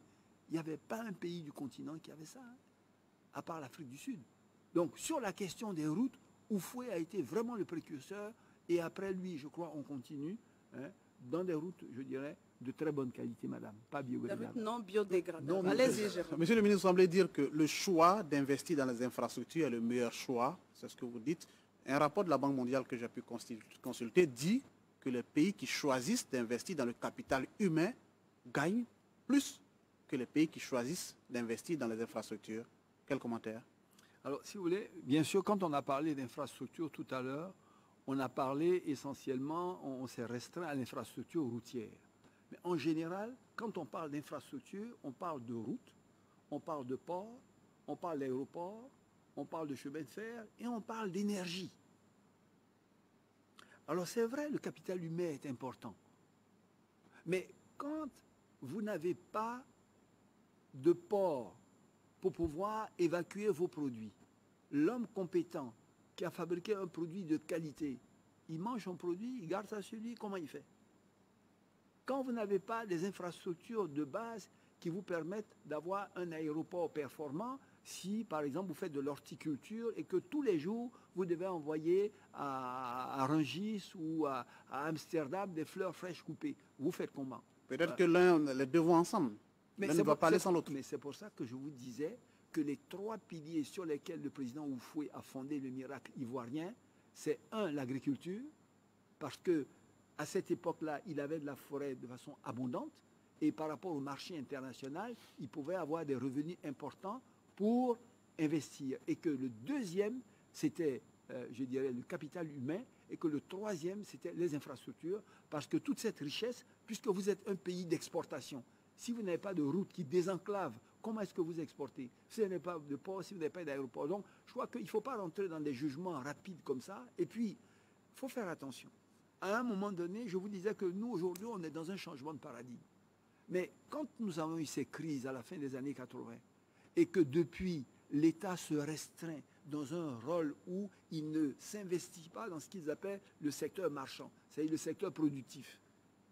Mais on est là, on fait du surplace. D'accord? Donc, ce qu'il faut, les bailleurs de fonds disent ce qu'ils disent, mais à un moment donné, on a des experts, on a des compétences, un pays fait des choix, il assume ses responsabilités, un bailleur de fonds vous donne un conseil, mais un bailleur de fonds ne développe pas votre pays. Quelqu'un ne viendra pas de l'extérieur pour développer un pays qui est le vôtre. L'ambition, le rêve, il est d'abord porté par les nationaux. Donc, je ne conteste pas des commentaires que la banque peut être faits, mais je dis, quand je regarde les pays qui ont connu des développements fulgurants au cours des 30 dernières années, ce ne sont pas nécessairement ceux qui ont pris les conseils pour argent comptant. Ils ont écouté les conseils comme les conseils, ils les ont adaptés à leur réalité. Donc nous, c'est ce que nous sommes en train de faire. Voilà. Nous, aujourd'hui, on a décidé de s'intéresser beaucoup plus que par le passé au secteur marchand pour que celui-ci grossisse et que notre pays connaisse un développement radieux. Monsieur le ministre, je vous propose de parler de la lutte contre la pauvreté. Vous semblez le dire ce soir, le bilan de votre candidat est éloquent. En tout cas, c'est ce que vous nous faites entendre. 55% de pauvreté. Aujourd'hui, nous sommes à 39%. Les chiffres parlent d'eux-mêmes. Et pourtant, la Banque mondiale dit qu'en Côte d'Ivoire, il y a 10 millions de pauvres. C'est exactement le même nombre qu'en 2007. Est-ce qu'il faut se réjouir de la performance de 55 à 39 quand on a ces chiffres? Ah oui, il faut se réjouir, absolument. Vous dites qu'en 2007, on avait 10 millions de pauvres. Oui. C'est ça. Et qu'en 2020, pratiquement, on a 10 millions de pauvres. Oui. D'accord. Ce qui est vrai. Mais en 2007, il y avait combien de non-pauvres? La population, c'était 19 millions. Donc ceux qui étaient les non-pauvres, ils étaient 9 millions. Hein? Vous avez 19 millions, il y a 10 millions de pauvres. Donc il y a 9 millions de non-pauvres. Vous êtes en 2020, vous êtes 25 millions. Vous avez 10 millions de pauvres. Mais vous avez 15 millions de non-pauvres. Ce n'est pas la même chose. Hein? Nous, on a fait en sorte que sur 25 millions, 15 millions ne soient pas pauvres. Avant, sur 20 millions, c'est la moitié. Donc, ce n'est pas la même chose. Si vous ne prenez pas en compte la population du moment et que vous prenez uniquement le nombre absolu de pauvres, ça ne vous donne pas la mesure de la réalité de l'effort qu'on a fait. Si, passer de 55% à 39%, c'est bien ça. On a sorti beaucoup plus de monde de la pauvreté qu'en 2017 on l'était. Ça reste 10 millions tout de même.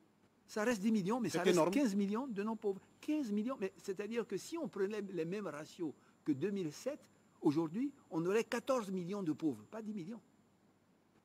55% de 25 millions, on aurait 14 millions de pauvres. Je vous propose un autre chiffre, oui. Puisque vous aimez bien les chiffres. Oui, mais oui. Dans le bilan de votre candidat que j'ai pu consulter, 3 millions d'emplois ont été créés, sauf qu'il y a seulement 850 000 emplois qui sont formels. Et ça dit que les autres emplois ne sont pas garantis. Finalement, comment créer des emplois durables aux jeunes Ivoiriens qui représentent tout de même un peu plus de 70% de la population ivoirienne? Quand vous dites durable, ça veut dire qu'ils n'ont pas de risque de chômage. C'est juste les chiffres.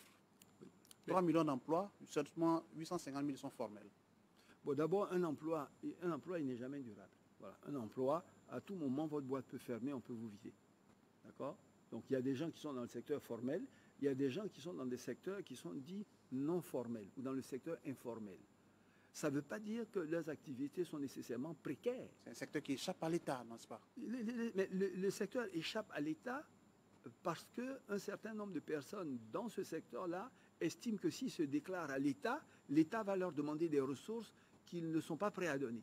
Vous savez qu'il y a tout ce débat de pouvoir faire, je dirais, rentrer un grand nombre d'entreprises du secteur informel dans le secteur formel afin qu'ils puissent être fiscalisés. Donc, un certain nombre préfèrent rester là-bas. Pas parce que c'est fragile, pas parce que c'est précaire, pas parce qu'ils ne gagnent pas, mais parce qu'ils échappent, je dirais, à la pression fiscale de l'État. Nous, on cherche à accroître, bien sûr, la pression fiscale, mais en cherchant à les aider à grandir.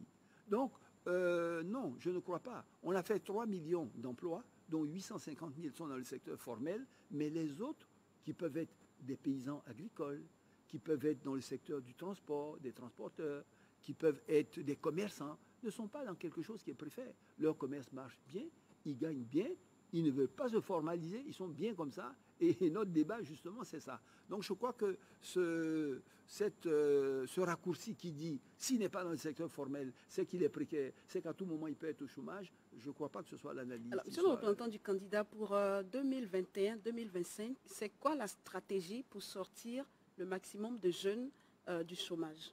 Mais c'est ça que je vous dis, je vous le répète, la stratégie du candidat, c'est de dire, je ne vais plus rester là à prendre des mesures fiscales, à prendre des allègements fiscaux, à prendre des mesures, je dirais, de dégrèvement douanier pour attirer des investisseurs, pour accroître, je dirais, la richesse. Moi, je vais m'inviter à développer le secteur privé de façon active. Parce que s'il n'y a pas le secteur privé, il n'y a pas de création de richesse, il n'y a pas de création d'emplois. Il y a environ 240 000 personnes chaque année qui sortent du système. Entre ceux qui quittent l'école et ceux qui achèvent l'école.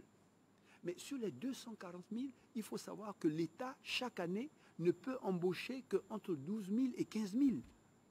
Entre 12 000 et 15 000. Donc, les autres 200 000, s'il n'y a pas de secteur privé, mais ils ne peuvent pas être embauchés. Donc, aujourd'hui, nous n'avons pas le choix que d'avoir un secteur privé qui croît beaucoup plus rapidement.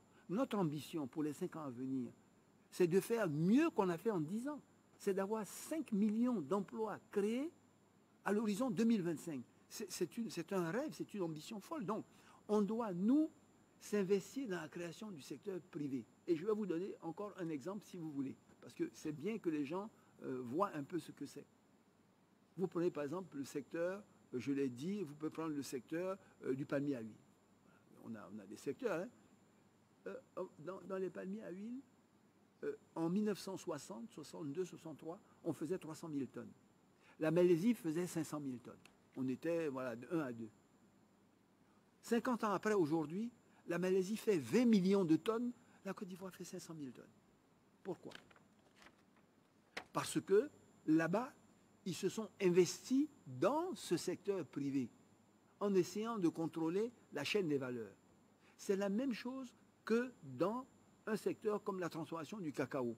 Vous l'avez certainement vu la dernière fois, le président a dit on avait fixé des objectifs de transformation de 50% de notre matière première, le cacao, mais on se rend compte que si on attend le rythme d'évolution des investisseurs privés, on ne va pas y arriver. Donc, il a décidé de créer des usines à travers des partenaires privés pour transformer 100 000 tonnes. Il a ouvert l'usine de 50 000 tonnes à Anyama. Les autres 50 000 tonnes vont se faire à San Pedro. Mais il a décidé que d'ici 2025, toute la production cacaoyère verra sa première transformation se faire en Côte d'Ivoire. Voilà une volonté politique d'un gouvernement de s'investir dans un secteur privé pour pouvoir l'accroître. C'est d'aller voir les gens qui sont dans le secteur privé, de dire, écoutez, vous transformez combien? 50 000 tonnes? Il faut que vous passiez à 150 000 tonnes. Quelles sont les contraintes à l'accroissement de votre production? C'est ça, on vous aide. Vous n'avez pas l'accès à crédit, on va faire en sorte que vous ayez accès au crédit. Tout ça pour que vous créiez plus de richesses, pour que vous créiez plus d'emplois. On va s'intéresser beaucoup plus que par auparavant au secteur privé, principal créateur de richesses et d'emplois. C'est ça notre stratégie. Alors, il y a également peut-être l'une des solutions, selon votre projet de société. Vous avez remarqué la prééminence du district d'Abidjan dans le domaine économique.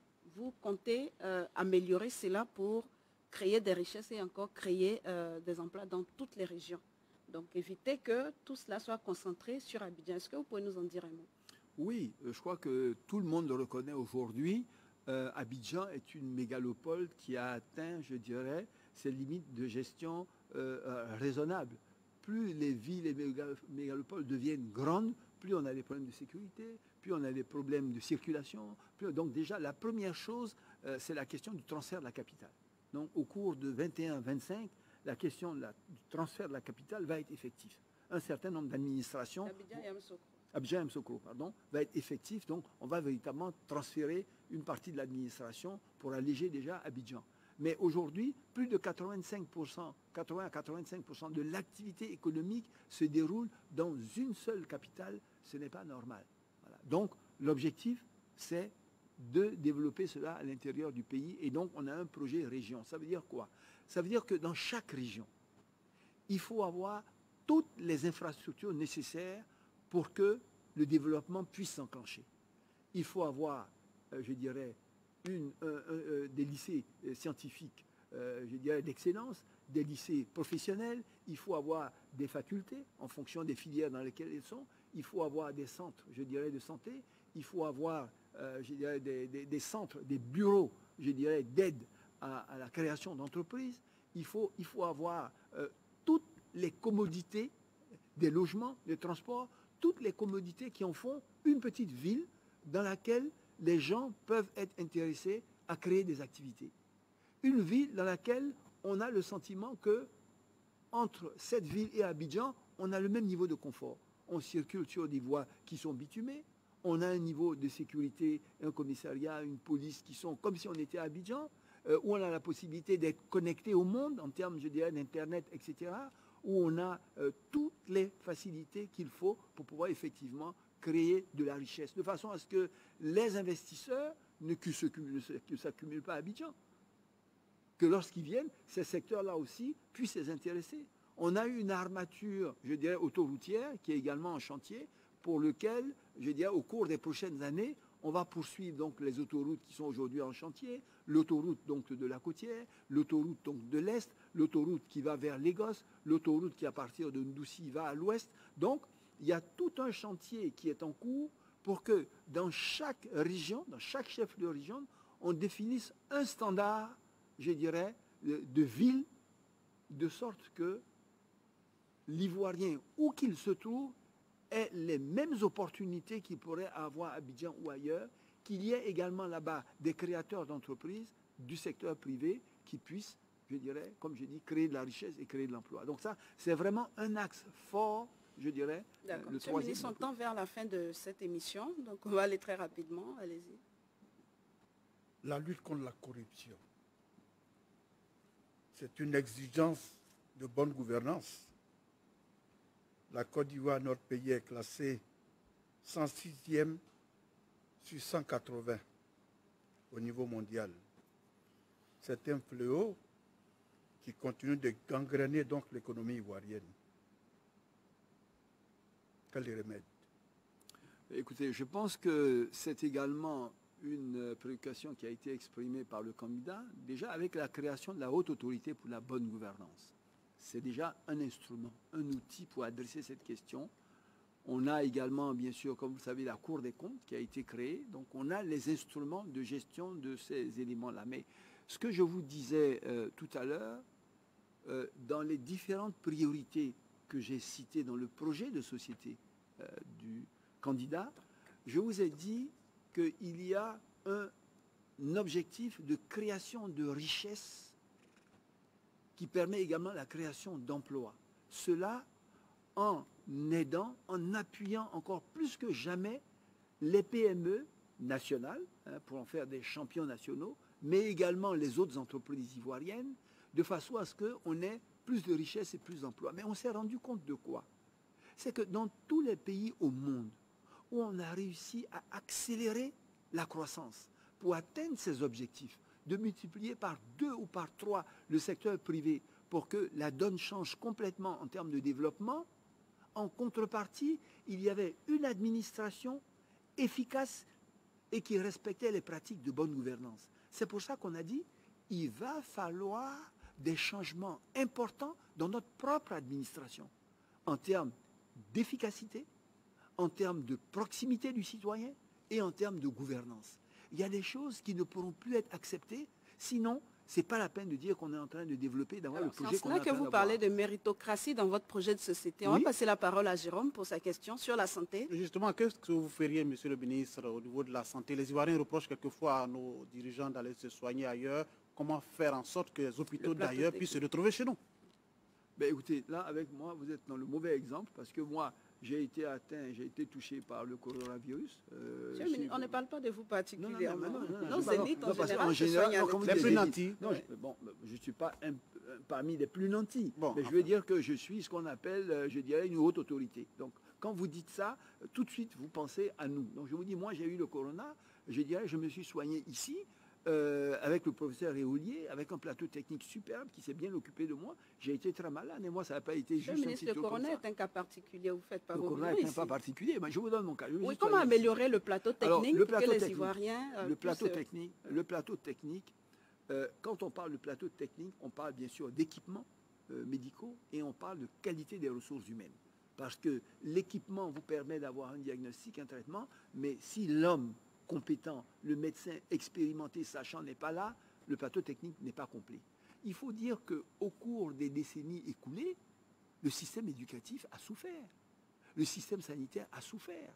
Et les plateaux techniques, comme beaucoup d'autres infrastructures, se sont dégradés. Depuis 10 ans, on s'attelle à quoi? À remettre à niveau, je dirais, les plateaux techniques, en investissant dans des équipements. Vous savez qu'il y a le centre donc, de cancérologie, donc, il y en a un qui est en cours de création avec les Coréens.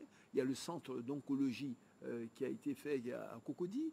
Il y a des hôpitaux généraux qui ont été réhabilités. Il y a des hôpitaux régionaux qui sont en cours de construction. On a une vingtaine. Les 2 premiers, c'est à Boisseau et à Djopé, qui vont être inaugurés le mois prochain. Donc, des efforts en termes d'infrastructures sont faits, je dirais, ainsi que des équipements. Maintenant, au niveau du personnel, il y a également des efforts à faire. Parce que régulièrement, il y a une dizaine, une vingtaine d'années, nos médecins avaient la capacité d'aller à l'extérieur, rester 2, 3, 4 ans pour se former sur de nouveaux équipements qui sortaient, sur de nouvelles pratiques, je dirais, de traitement de la médecine. C'est un milieu qui évolue et rapidement en termes de technologie. Si vous allez 3, 4, 5 ans sans y aller, vous êtes dépassé par les événements. Et malheureusement, on n'a pas pu le faire avec le rythme qu'il fallait. Mais aujourd'hui, c'est quelque chose qui a repris. Donc, on a un projet d'aller plus loin dans le projet du ministre du Tourisme, c'est d'être un hub hospitalier. On veut faire de la Côte d'Ivoire le lieu où, au lieu d'aller en Europe, les pays voisins viennent se soigner. Donc on a un projet, je dirais, de réhabilitation de nos CHU, on a un projet de construction et de réhabilitation de nos hôpitaux, on a un projet de formation de notre personnel médical, de façon à ce que Abidjan puisse à nouveau redevenir le lieu où, par excellence, on vient se soigner. D'accord. Alors, Monsieur le ministre, la dernière question va porter sur la promotion de la femme. Et on observe que dans le gouvernement actuel, on n'a que 8 femmes sur une cinquantaine. La seule institution dirigée par une femme est la grande chancellerie. Et tous les postes importants, c'est prendre les décisions pour l'avenir du pays, sont occupés par des hommes. Les femmes, c'est quand même 48% de la population ivoirienne, selon le dernier recensement. Est-ce que dans la Côte d'Ivoire solidaire que vous envisagez construire, est-ce que la femme aura toute sa place? À quand la parité? Vous êtes intéressé là pour un poste Pourquoi pas, Monsieur le ministre? Et bon. je ne suis pas la seule. Il y a plein de femmes compétentes en Côte d'Ivoire. D'accord, je note. Mais pour être plus sérieux, en une minute. Pour être plus sérieux, vous savez que la question de la femme, le président en a fait le centre de sa préoccupation. Je veux dire, l'école obligatoire, c'était pour aider les femmes, pour que justement on puisse... Les instances de décision, Monsieur le Les ministre. instances de décision, vous savez qu'on a pris un texte qui prévoit que 30% au moins. Et à l'application? à l'application, mais c'est au cours des prochaines élections que ça va se faire. C'est les prochaines législatives et municipales que ça va se faire. Si vous n'avez pas au moins 30%, je dirais, de vos conseillers qui sont femmes, ou bien dans votre liste des candidats, s'il n'y a pas au moins 30% de femmes, ça ne va pas être accepté. Donc ça, déjà, c'est acté. La deuxième chose, c'est qu'on souffre d'un problème. Comme dans le système scolaire, parce que la femme est défavorisée à partir du collège, elle atteint un âge où souvent la mère, dans le milieu rural, veut qu'elle reste avec elle. Donc souvent, la femme, ou alors pour des raisons de ménage, elle préfère rester et laisser son mari avoir une progression de carrière. Au niveau culturel et psychologique, la femme elle-même n'est pas dans une logique où son ambition a été d'être celle-là. Ça fait que dans ma région, d'ailleurs, quand on vous dit de trouver le quota de 30%, on a commencé déjà nous à réfléchir, on cherche. D'accord. Alors, donc, monsieur le ministre, on est d'accord, c'est une ambition. Je veux dire, on fera en sorte de tenir compte de vos remarques, mais je peux vous dire que sur ce terrain-là, le président, il est déjà convaincu. Vous direz à votre candidat que les femmes vous attendent si éventuellement il est élu à la tête du pays. Alors la toute dernière question, mais vous savez, c'est elles qui sont les électrices les plus fiables, les femmes. Vous savez, permettre de conclure, monsieur le ministre, en une minute. Est-ce que vous pouvez nous expliquer pourquoi votre candidat se présente comme le meilleur? Quels sont ses atouts? Mais écoutez, moi, quand je viens de vous dire, je dirais, l'histoire de la Côte d'Ivoire de ces 60 dernières années, vous ne retenez que 2 noms.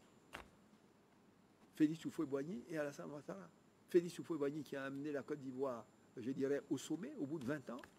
Et puis ensuite, Alassane Ouattara qui, en l'espace de 10 ans, a pris la Côte d'Ivoire pratiquement au bord de l'abîme et qui, en 10 ans, en a doublé la richesse moyenne par habitant et qui, comme je le pense, je dirais, aura la faveur de vos votes et sera élu dans les 10 prochaines années, va aller encore plus loin. Alassane Ouattara, dans son parcours scolaire exceptionnel, dans son parcours professionnel exceptionnel, à la pratique de la gestion de l'État exceptionnelle, constitue aujourd'hui une chance pour la Côte d'Ivoire pour poursuivre l'œuvre qu'il a commencée et qui, je l'espère, sans aucun doute, va vous surprendre en termes de qualité. Il est le meilleur candidat, il est la meilleure solution pour la Côte d'Ivoire et je pense qu'on a tout intérêt à parier sur cet homme parce que, à la vérité, l'alternative, c'est quoi? Voilà, quand on regarde là, je dirais, le meilleur, parce que meilleur parmi qui? Regardons déjà ceux qui aspirent à diriger la Côte d'Ivoire pour les 5 prochaines années. Merci, qui parmi ceux qui se présentent a la capacité, a le bilan, a la capacité ou a les relations, a le réseau, a les connaissances pour porter la Côte d'Ivoire au firmament du continent et pourquoi pas du monde? Je n'en vois pas. Merci, monsieur le ministre. Je rappelle que vous représentiez le candidat du RHDP sur ce plateau de face aux électeurs, le candidat Alassane Ouattara à la présidentielle de 2020. Merci d'être venu. Merci également à Jérôme Kouakou de Radio Côte d'Ivoire et à Michel Kofi de Fraternité Matin qui m'ont accompagné pour cette interview. Face aux électeurs, ce soir, c'est terminé. Demain, rendez-vous avec le candidat indépendant, Kouadio Konan-Bertin. Bonsoir.